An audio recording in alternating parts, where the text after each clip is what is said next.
গুরুত্বপূর্ণ ম্যাচ রংপুর রাইডার্সের সাথে, যেখানে ম্যাচ জিতলে প্লে-অফের আশা বাঁচিয়ে থাকবে ঢাকা ক্যাপিটালসের।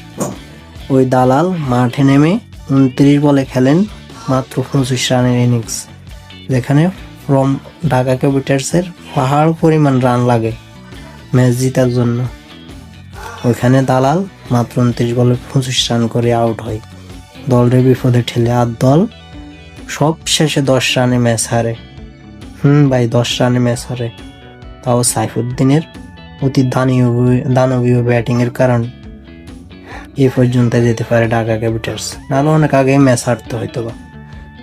কিন্তু এক দালাল যখন ব্যাটার হিসেবে মাঠে নামে, তখন আপনি তার থেকে কোনো কিছুই আশা করতে পারবেন না, কারণ সে দালালি করে বেড়ায়, সে টিকিট খেলোয়াড় কখনো হতে পারে না একজন দালাল।